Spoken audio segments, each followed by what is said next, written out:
Bienvenue, welcome to Mutinous Women, How French Convicts Became Founding Mothers of the Gulf Coast, presented by AFUSA. My name is Renee Ketchum, and I head up the cultural offerings of AFUSA. Next slide, Melissa. So we have a few events coming up for everybody who's watching this wonderful presentation by Joan DeJean. We have Macron Unveiled, French Influence in the American Civil War, and Meet the Authors of The Heart of the Artichoke. So go through afusa.org and see what's coming up in the next couple of weeks. And here's a fabulous map of all of our wonderful chapters in the United States where we all learn French, live French, and most of all, love French.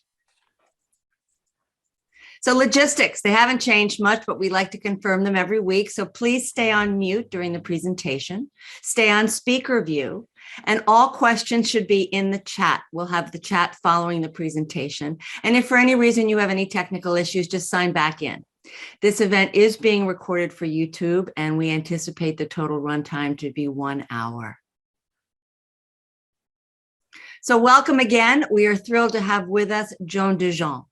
Trustee professor at the University of Pennsylvania since 1988, Joan formerly taught at Yale and at Princeton. She is the author of 12 books on French literature, history, and material culture of the 17th and 18th centuries, including The Invention of Paris, Making the City Modern. Joan grew up in Southwest Louisiana in a family in a town in which Louisiana's French past was the stuff of daily life. Jack McCord served as executive director of the Alliance Françaises of Chicago for 16 years. His love of history led him naturally south towards his spiritual home, where, with a family in Orleans Parish, he has ventured several times a year for the last 40 years. Welcome, Joan. Welcome, Jack. Wonderful. Bonjour to everybody, and thank you for listening and watching. I'll introduce Joan briefly and then get right into the meat of this wonderful story. We first met Joan several years ago, actually over the telephone, when we invited her to speak at the Alliance Française of Chicago. We'd admired her work and the range of subjects she addressed, such as The Age of Comfort, which I think was the book we might have wanted her to talk about. Le Querelle des Anciens et Modernes. I mean, the list is just, it was huge. And one particular later volume that she also came to speak about that I absolutely love is How Paris Became Paris and the Birth of the Modern City. A mutual friend and colleague of Joan and myself has perhaps most aptly characterized her work as her heavily researched and so very accessible histories. That sentiment certainly echoes resoundingly throughout her readership and the networks in which we all circulate. So Joan, let's talk about this marvelous book.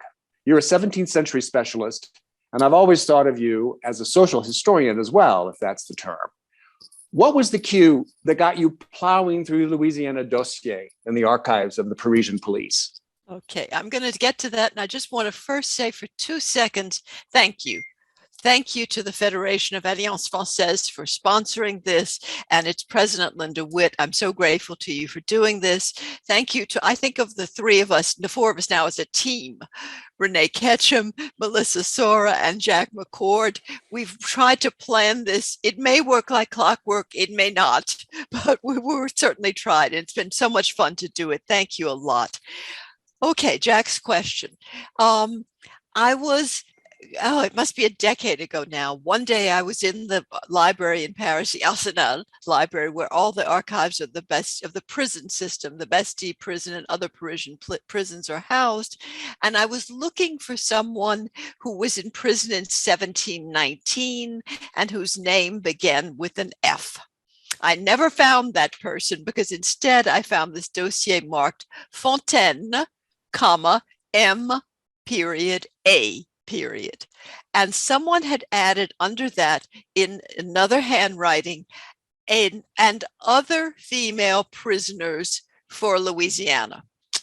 I was born in Louisiana, as you just heard, and I thought, wow, what is this? So I started looking, and then I found the first stories of the women like Marie Fontaine, who was known as Manon Fontaine, who became the center of this book, and I never turned back.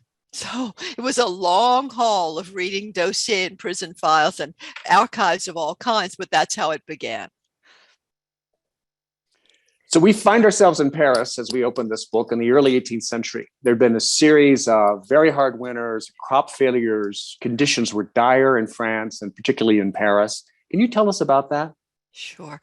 The early years of the 18th century, leading up to 1715, when Louis XIV dies, are a really bleak period in France for many reasons, two of which have nothing to do with Louis XIV, one of which I think would resonate with us today, something we would know as climate change today.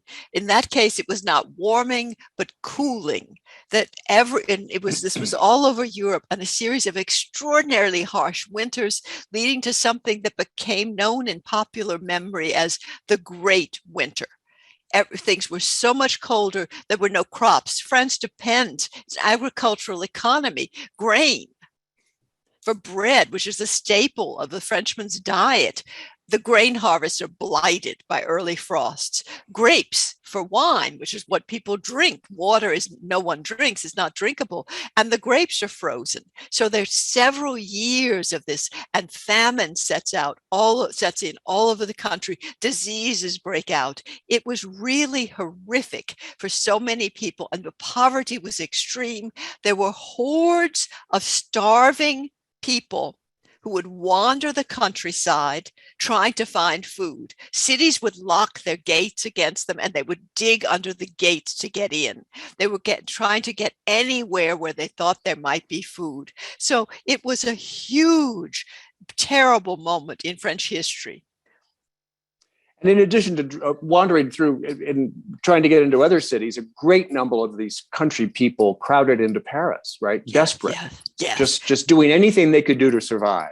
How did the Parisians take that? Okay. Well, Paris is already in trouble. Anytime the country is dealing with an economic crisis like this one, no city is exempt, and Paris wasn't. And then you have people would describe, the priests in neighborhoods would describe these hundreds of poor people begging all over the city. People are furious, and they start doing, the minute the conditions get dire, they start publishing ordinances against paupers. If you are found in the streets of Paris without proof of identification and proof of domicile, so if you can be considered a vagrant, arrested on the spot, and you can be in prison for this. So there's and there were scare tactics. The police claimed that gangs of paupers, get this, gangs of paupers were attacking people in their homes at knife point and threatening to kill them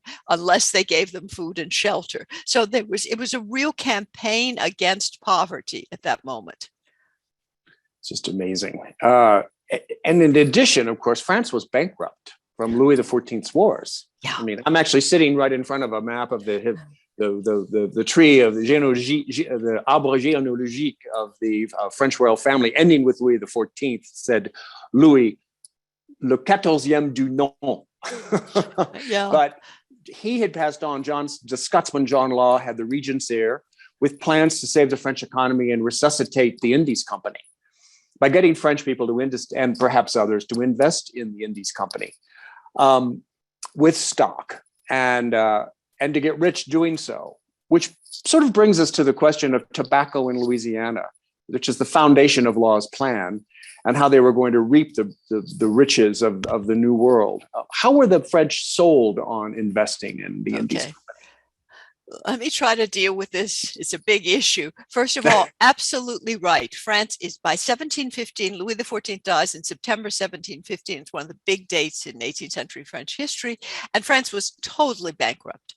There was nothing. The wars had cost, they were ever larger wars to expand France's territory, ever more costly. He had raised armies of a size not seen since the Romans were in Europe, and it was too much for the French economy. Nothing was functioning. Louis XIV had never wanted to develop the territory, this immense territory in this country, what is now this country. He had not put money into it. This was not a concern for him. The regent, Philippe d'Orléans, for whom New Orleans will be named, was of a he didn't know what to do. This incredible Scott, I think he was brilliant, a Scottish economic theorist named John Law.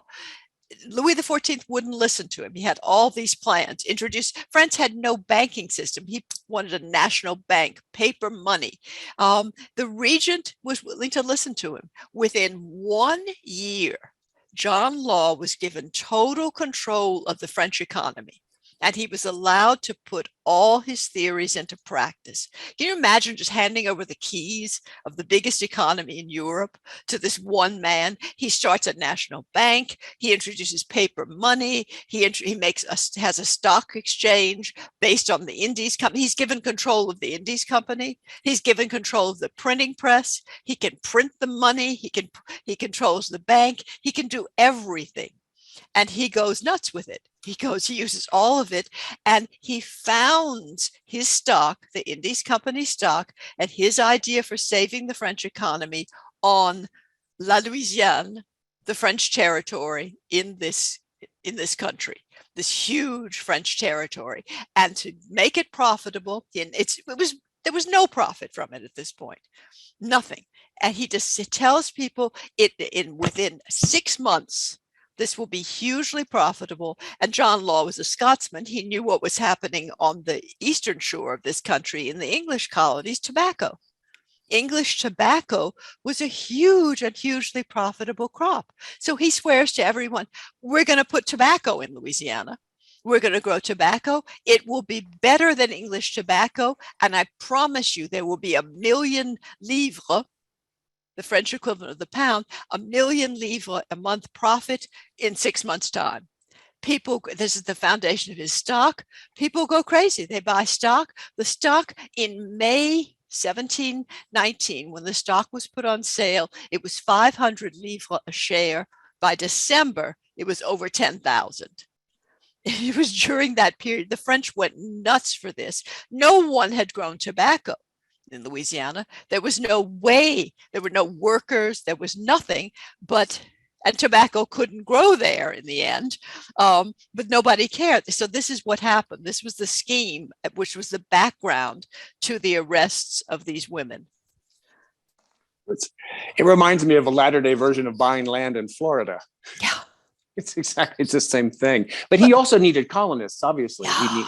And in particular, once some people got there, he needed female colonists. There were a few soldiers before this, but essentially, we're going to talk about this. I know someone has in the chat about the size of it. Essentially, in this huge swath of what is now this country, there were vast numbers of indigenous peoples, but there were almost no Europeans. There were a few. So if you could see the outposts that are supposed to be defending French territory, they would have 5 soldiers. I mean, nothing, no one, and almost no women. So you've got this vast, unpopulated territory, and he realizes quickly. So John Law promised, he was the best person for promises. He promised he would send this many of this many of that, etc. And he needs women. Now, some men do sign up to become, in a time of poverty, you will find poor men who are farmers in France. He made promises. He promised them land. He promised them tools. He promised them all kinds of things that never came to exist, but they left. Their passage was paid for, and they were sent over. Women didn't sign up. So then he has an additional problem. What is he going to do for women? And so he got the police involved. Very easy. He found allies.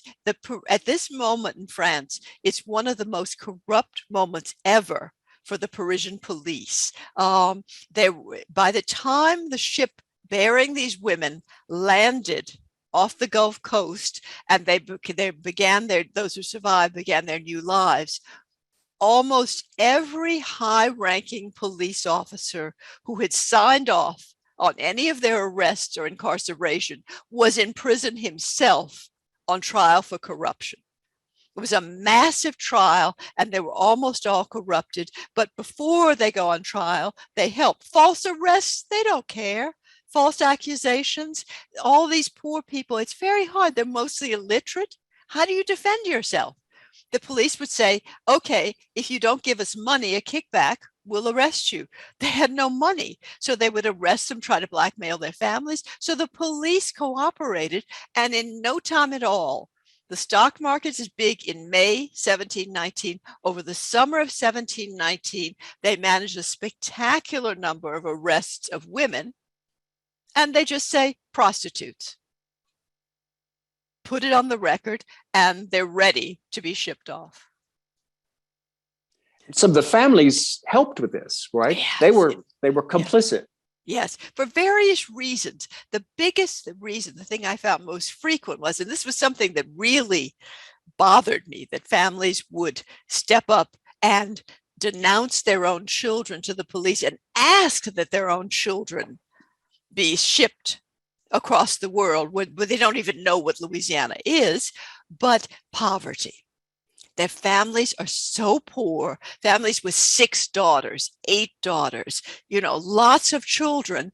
And I think in those moments, people, when you're an impoverished dock worker in Paris, there were lots of docks, by the way, in the city of Paris still, you perhaps lose your moral compass. They figured they were sending them off. Occasionally, at the last moment, when it was clear what was happening, 1 or 2 of them did write the police and say, oh, please, can't we get her back? We didn't really mean it, but it was too late.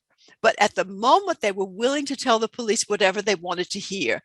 They were all saying, my daughter's threatening my life. She's ruining our lives. She's she's dishonoring the family. So all these wild accusations that they often later took back. And this treatment by the police was much worse for women than men. Much worse. Right. I mean, we know that generally women are at greater risk in periods like this. And it was absolutely true. In numbers of cases, there were in the police, when a family denounced a son, they denounced sons as well. When they denounced a son, for example, the police would say, the head of the police would say, let's look into this. Is there a reason? Was something going on? And the police would look into it. And the reason they usually found was that someone had left the son some money, another family member, and the father wanted to get the money. So the son was being denounced so they could get rid of him and it was all money. It was all huge. The financial crisis determined these young people's lives. It's just amazing. Of the astounding number of women, though, whose lives you were able to trace in just incredible detail from France to the New World. Could we talk about 2 of those specifically, maybe from opposite ends of the social spectrum? I think you have Marie Baron and Marie-Françoise de Coustelier. One, you'll tell us about them. Okay. I chose these 2 because they have so much in common on the surface. Marie Baron they were both born, first of all, in the same region. Marie Baron was from the Beauce, near Chartres. If you know Chartres, the Beauce, the breadbasket of France with all those grain fields. And Marie-Françoise Le Coustelier was from the Lyon. They were perhaps 50 miles from each other in their lives in France. They were also about the same age. Marie-Françoise was 17 when she was deported to this country. Marie Baron was 16. They, however, had more things than separated them than those similarities. Marie Baron was a child of the most abject poverty. When she was born, her family was a family in agriculture in the region. Her family was so poor in those years of suffering, of climate change, of lack of harvest. The Beauce depends on harvest for the grain. The family was so poor, and they were starving. By age 9, she was an orphan. She had lost all of her brothers and all of her sisters. She had no one. The family was so poor. Her father was the last to die. They couldn't afford to bury him. And a Catholic burial cost very little. So the nearby monastery found lay people willing to give the money to provide charity so he could be buried. Marie Baron wandered off, ended up in Paris, and at age she worked as a laundress in Paris. When she was 16 years old, Marie Baron did something It's so touching. She and another friend, also 16, also a laundress, one day went into a shop to look at ribbons. They couldn't have bought a ribbon, but they were looking. It was a really nice shop on the Rue Saint-Honoré, which was a good shopping street already in the 17th century.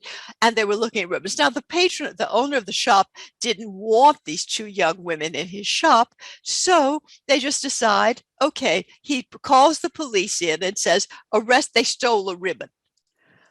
The police officer was one of these hugely corrupt officers who was later on trial. The young women said, we didn't steal a ribbon. He said, yes, they did. They gave it to someone else. Because of this accusation, they were locked up in prison. The other young woman had family, so they said they defended her and she was released. Marie Baron was an orphan. So she goes down on the list of women to be sent to Louisiana as a prostitute, even though her worst crime was having been accused of stealing a ribbon. Marie-Françoise Lecoustelier, total opposite. Her full name is Marie-Françoise Lecoustelier de Jouy de Palcy, triple aristocratic threat. She's from the high aristocracy, a family that owned, I don't know how many chateaux. However, like many of these aristocratic families at the time, they were not wealthy. There were money problems. In addition, Marie-Françoise was the daughter of the third marriage. There were two sons from the first marriage. They had everything. They were dividing it up. But by the time it got to her, if she had stayed in this life, she would never have had money for a dowry. She'd have been like a poor servant.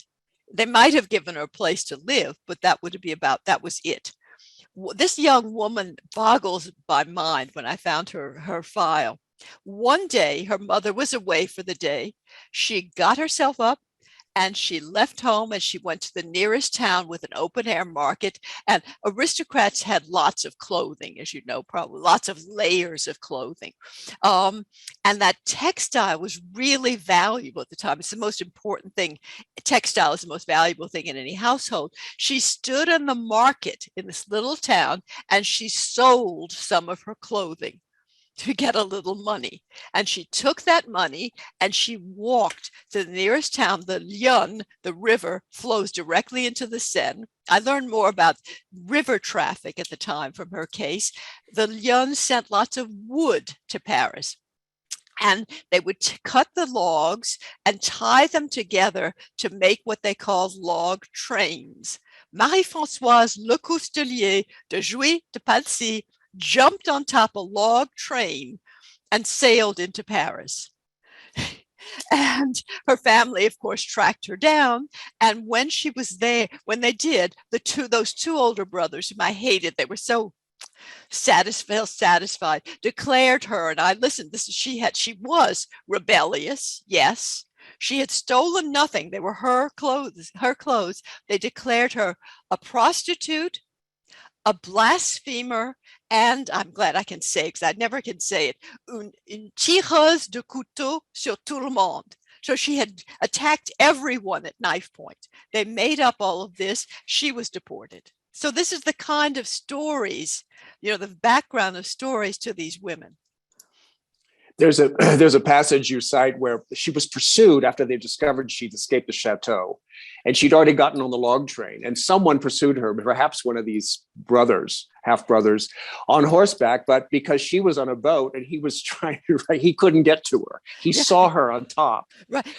She was so smart that she knew that the fastest way, it's true, river traffic at the time, direct to the Seine, direct into Paris. You can't go as fast on horseback. They had sent him to catch her, but he couldn't catch her. I can imagine her. I've often thought of her. She's probably waving at him, like saying, no, you'll never get me. I'm okay. I made it.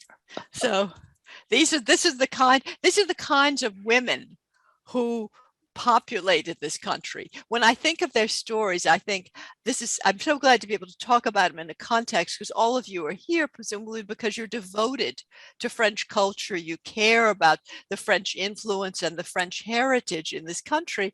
And look at this. It's like, imagine if English people in dealing with the English colonies and proud of the English colonies knew all the first a huge contingent of the first women, European women, to settle Jamestown or any important settlement. We've got them, and they're pretty extraordinary women. Amazing. Speaking of French influence, I mean, since we're ultimately going to talk about the French colony, I mean, you know, sur place of Louisiana, should we have an idea of how much territory was actually involved? Melissa is going to help us with this. We're going to do a series of maps. We decided to show you this way. This is I picked two maps, first of all, from about the period when the women were deported. The first is the kind of equivalent to John Law's propaganda with tobacco. It's largely a fiction. I mean, you see, it's a sort of beautiful decorative map. The happy Native Americans are helping the French everywhere. So they're, you know, taking care of things. They have beautiful ships all over the place. Jack noticed something he's going to tell us right now. Well, it's interesting that you see where the city of New Orleans is supposed to be. It's actually not at all there. In fact, there was probably nothing where it is. Of course, there was nothing where New Orleans now is at the time, but it is actually situated on the northern shore of Lake Pontchartrain. It actually is on the Mississippi, south of St. Pontchartrain, or Lake Pontchartrain, somewhat near the ship in the lower left corner. We're just above that is where New Orleans actually was ultimately cited. So there's I think Mandeville, Louisiana is probably where it's depicted, is now today where New Orleans is depicted on this map. And everything is made up. I mean, you'd swear New Orleans was built up with a cathedral, with everything. And there was nothing. It didn't exist. It was a site, but nothing else. And everything, you have impressive forts. None of this was real. There was nothing. So there's this whole fiction of the colony. But now to show the size, we're going to move to the second map, which is a contemporary map, but a serious map. This is de Fer, and it's just about the time the women arrived in the colony. And it shows, it's La Louisiane, but we wanted to show you this one to show you how big it was, that you can see that all this territory, by the way, one of the things he stresses, but he stresses it correctly, is the numbers of Native Americans, how much this was populated by indigenous peoples. And so you have the pays de. So it's all about the country that belongs to this nation.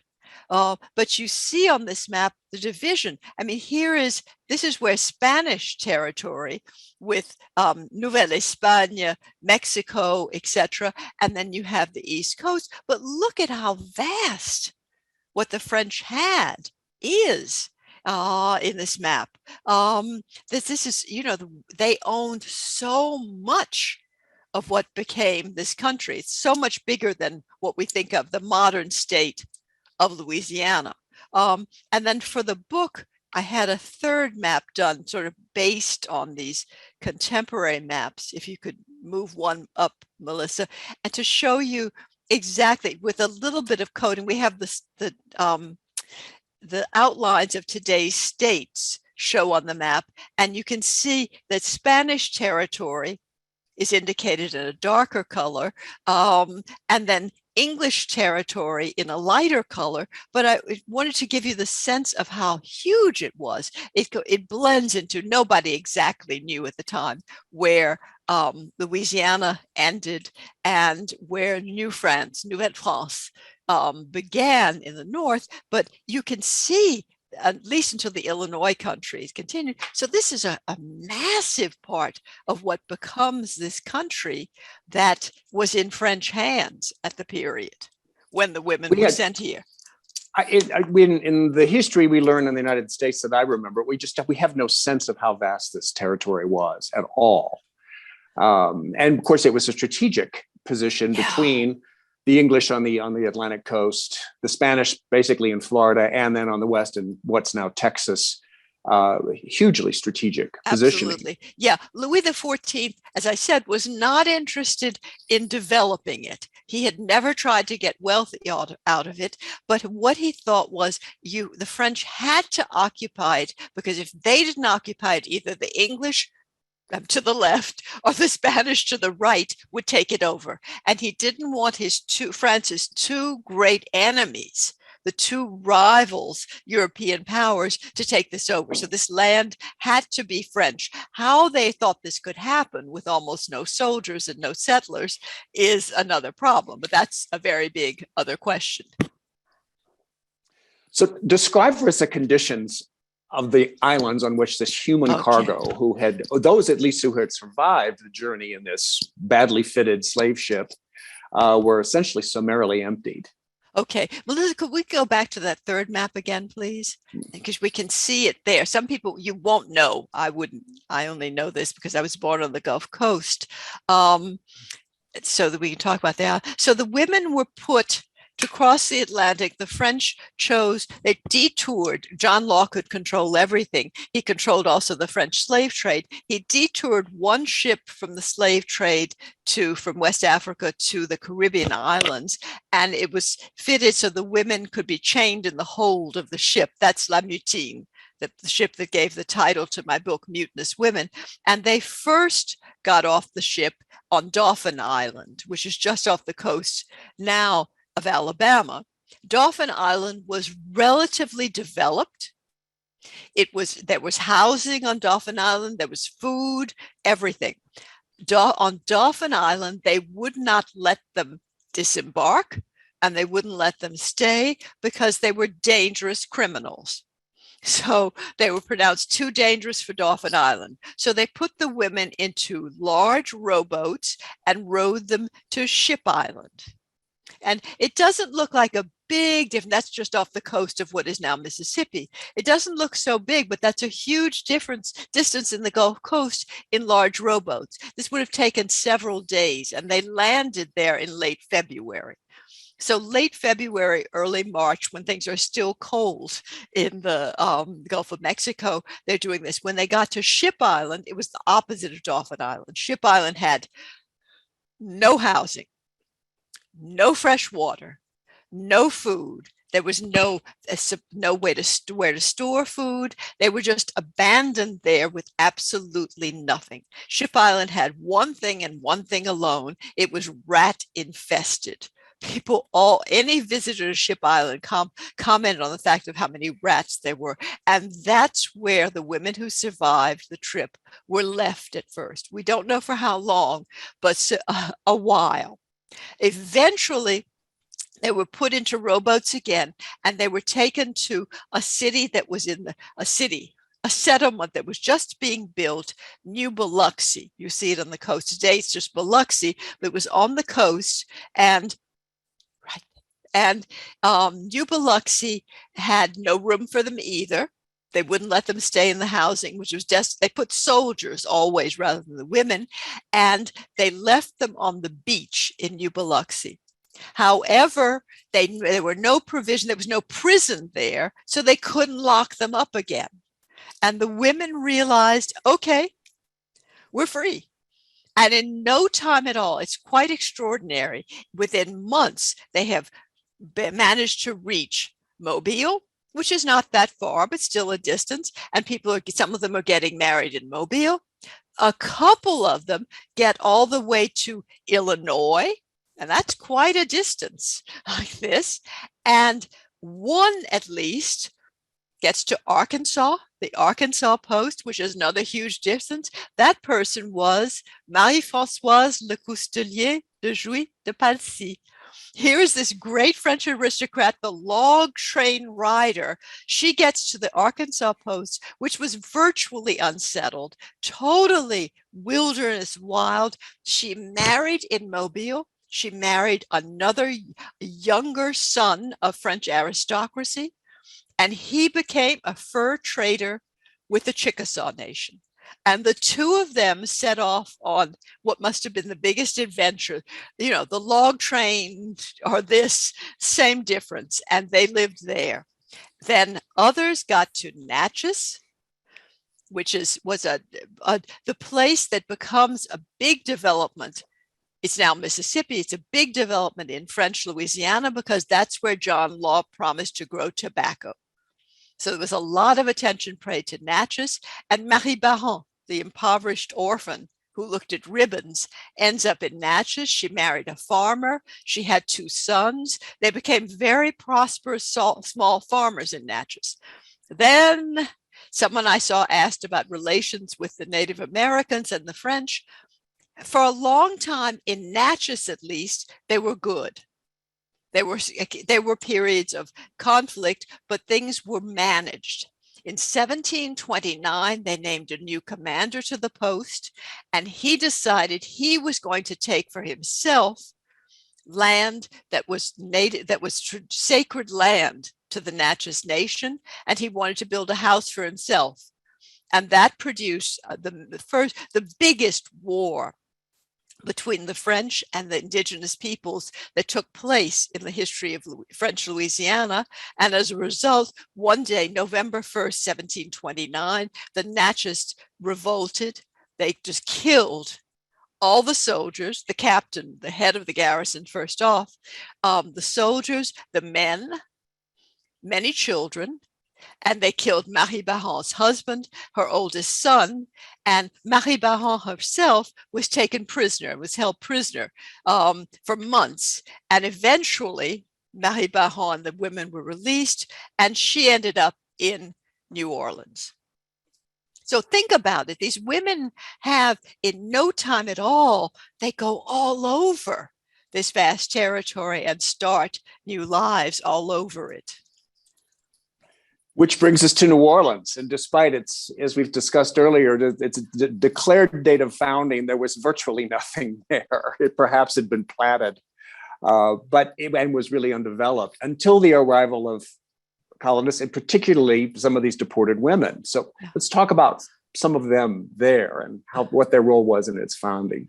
They had land in February 27th, 1720. They landed on Dauphin Island. They refused entry into Dauphin Island.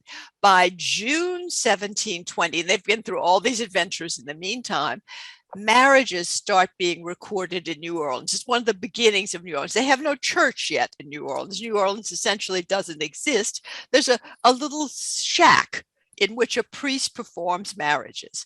Of the first 10 marriages in New Orleans, what becomes the city of New Orleans, 5 of them were women who had come on the ship.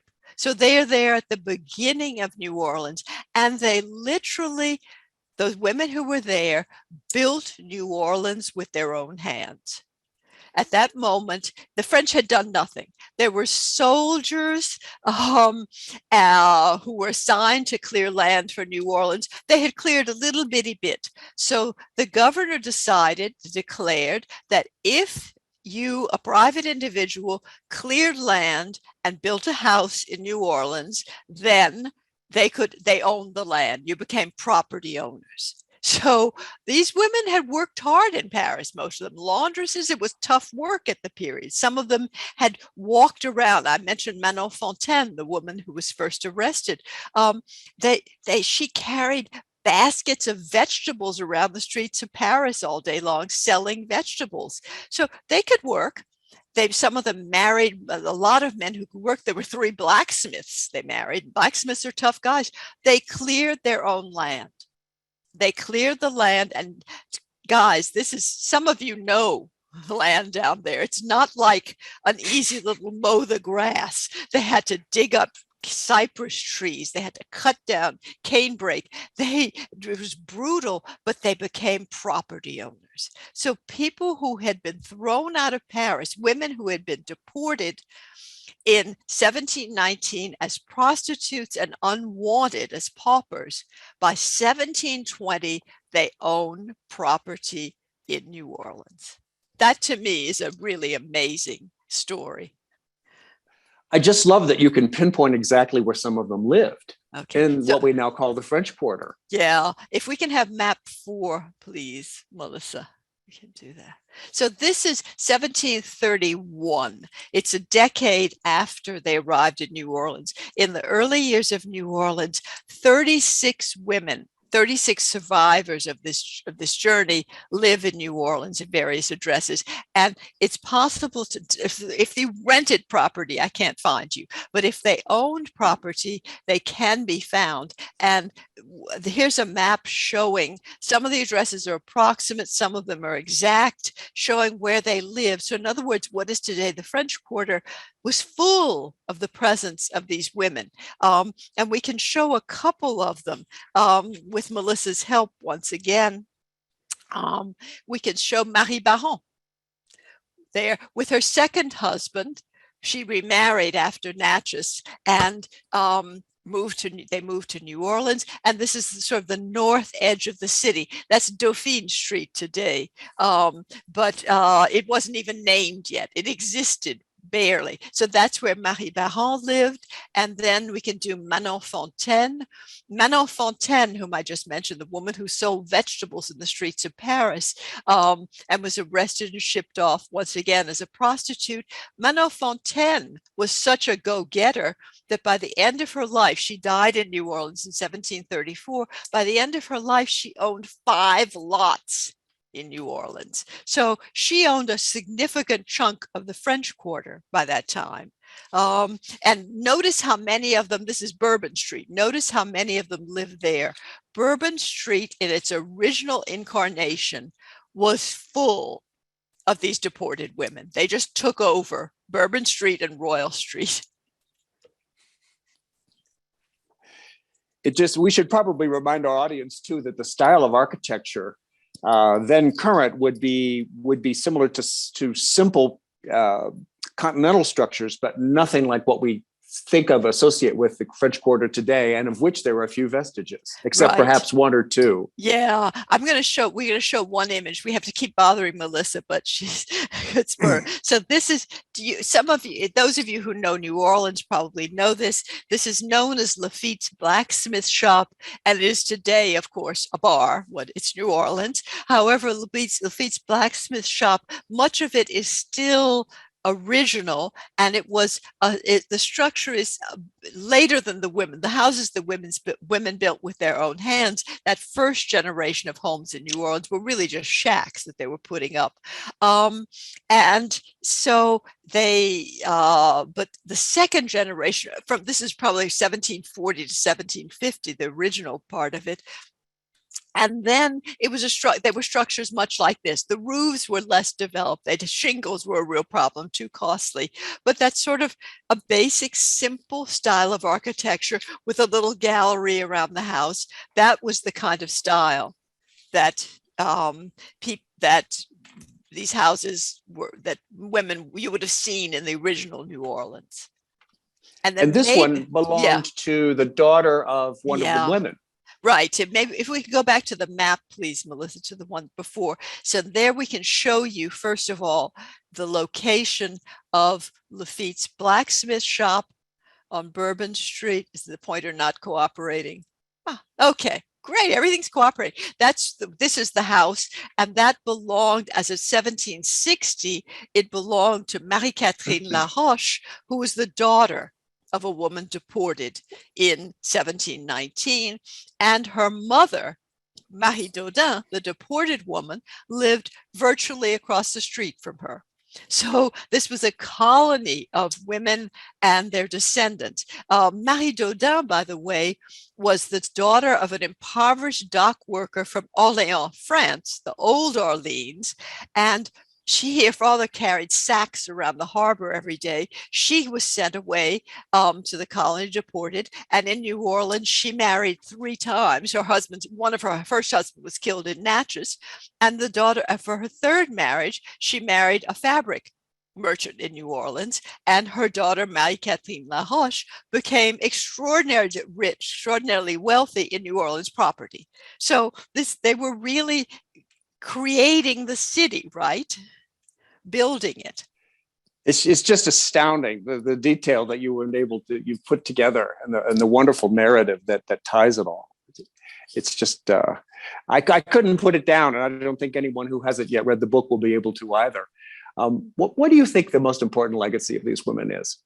Their descendants, I have no doubt. I noticed that someone posted in the chat that she was a descendant. I'm so happy. I would have closed by saying I would have bet anything that we would have a descendant in today's audience. People have been writing me since its book hasn't been out for 2 weeks yet. Almost every day I receive an email that touches me so deeply. One was from someone in Washington, D.C. He's a double descendant. He knew he was a descendant on his father's side from one of the women. He learned from the book that he's a descendant on his mother's side as well. Someone wrote me from Arkansas. She lives in Little Rock, Arkansas. She has a son in Philadelphia. She's a descendant of another woman. And then 2 days ago, I received what I think cannot be topped. The descendants of one woman, Anne-Françoise Roland, whose home on the map in New Orleans can be situated. They're meeting this summer in Louisiana. They're coming from all over the country to have a big party to celebrate Anne-Françoise Roland, their ancestor. They promised that there would be excellent music, and I believe that in Louisiana, and great food. Isn't this wonderful, though, that they have so many? I'm not sure I'll be able to go, but it's so lovely that there's this, and the bonds. I think that they're everywhere. Their descendants. These women are such an essential part of who we are. Those of us who deal with French, and we should know them and celebrate them. So that's an incredible legacy. Can you imagine, unwanted by your family, unwanted by your country, sent away in a slave ship, chained in the hold, and you get there and you make these incredible lives. Now that's a legacy. And I think it's an amazing legacy. We know too little about the poor women who created what is now this country. And in this case, there are a bunch of them, and they're pretty amazing ladies. Well, thank you for sharing all this. I know we have a ton of questions, and I believe we're going to switch to those now from the chat. The next person of the team will take care of those. Yes, exactly. Joan and Jack, thank you so much. So we have a lot of questions in the chat, some of which you've already answered. So I'm going to jump around a little bit because it is clear that you've answered some of these. One question that's been asked by multiple people, including Catherine Branning, who is a former member of our board at AFUSA, is the story makes me think of Les Filles du Roi of La Nouvelle France. And it seems, she says, it appears that the mutinous women of Louisiana lived a very different experience from the Filles du Roi sent by King Louis XIV to La Nouvelle France, 1663 to 1673. Can you comment on the differences and perhaps offer an explanation on why the same program of sponsored, entre guillemets, young ladies of impeccable record was not done for Louisiana? Okay, this is a good question. I will tell you, if any of you don't know, I do a summary of the Filles du Roi and their situation in the book, because it was totally different. This is what Louis XIV allowed to happen for Canada, for Nouvelle France, what is Canada today. The women traveled, their passage was paid. They traveled in normal passenger ships. They were above deck. Nuns were put on board to supervise them and protect them during the journey. The women chose to go. They were orphans in Paris and near Paris, and they were given a choice. They figured they were going to get a better life. They were given a trousseau, so clothing and belongings for when they got there. They were given money for a dowry. And when a woman had money in the 18th century for a dowry, she had power in her marriage. She could marry well like this. So they were given all these conditions, the Filles du Roi. And it's a totally different thing. These women weren't asked, do you want to go on the ship to this place? They were given nothing. No one was there to protect them.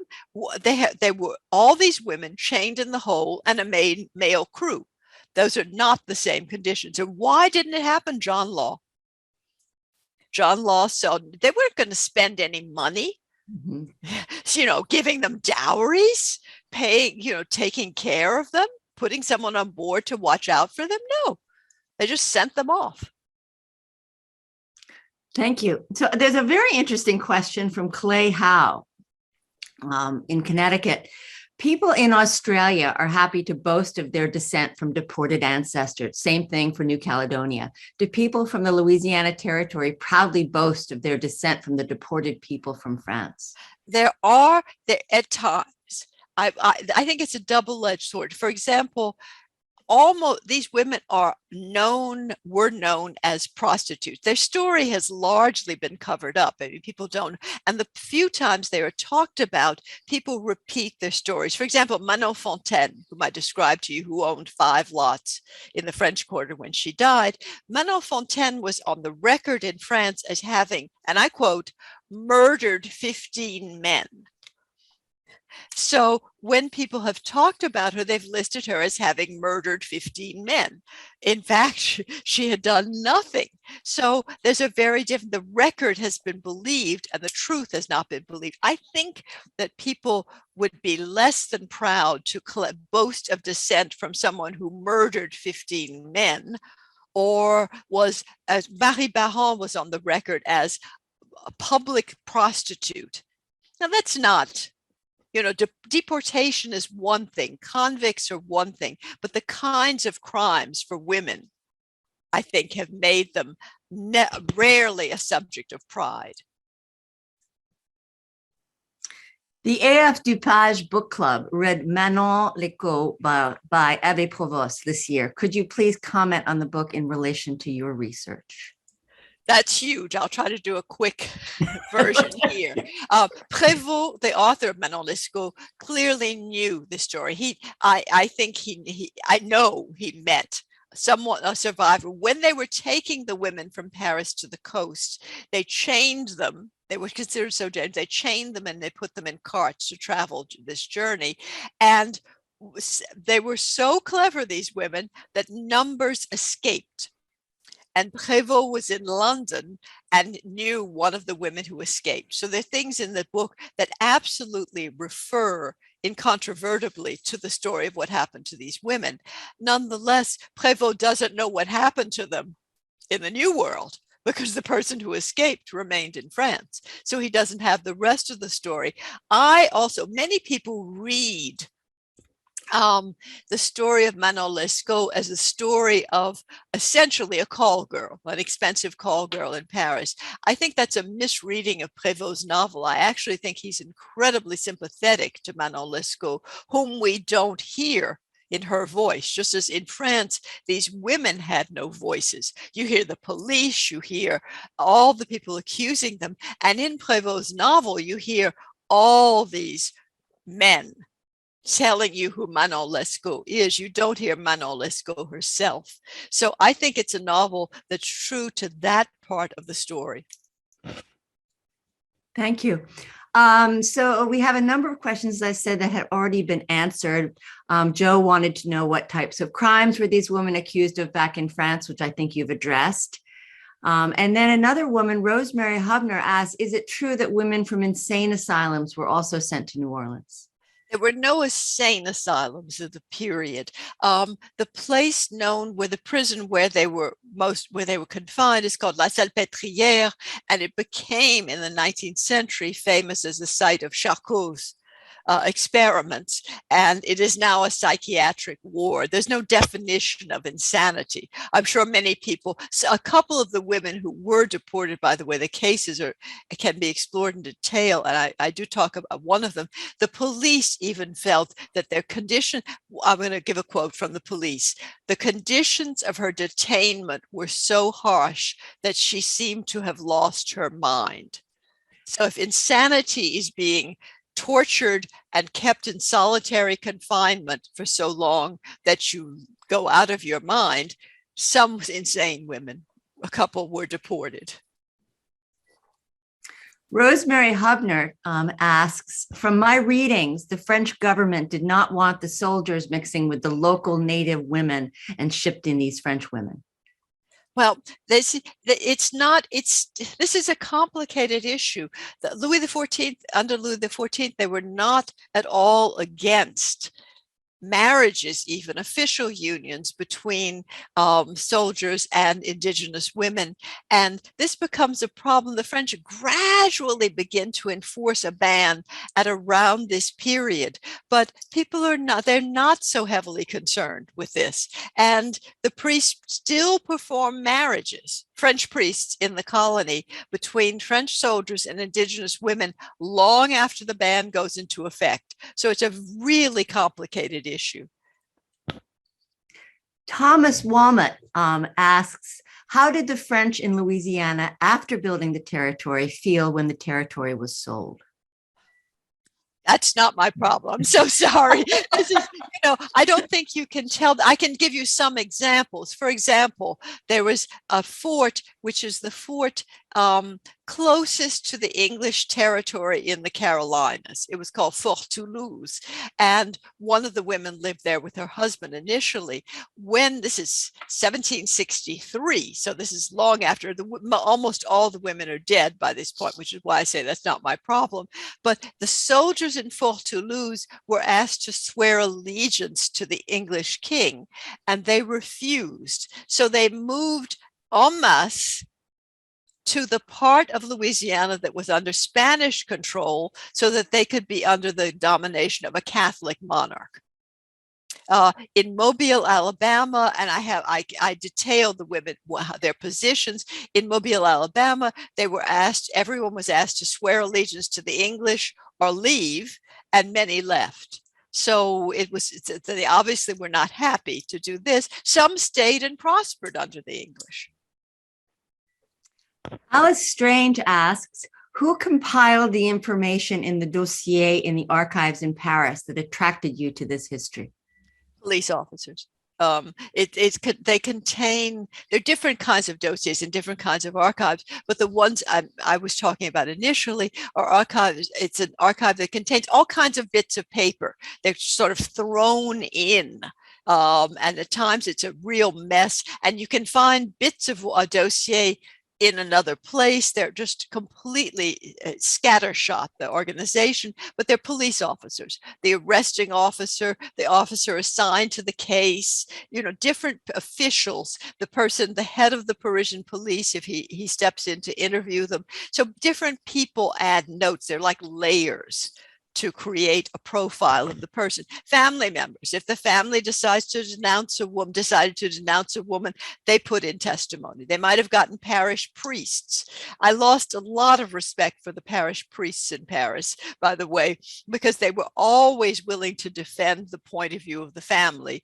Occasionally they would say, well, I've never met the young woman, but I'm sure that what her parents are telling me is true. So it's a combination of voices, not the young woman's in almost all cases.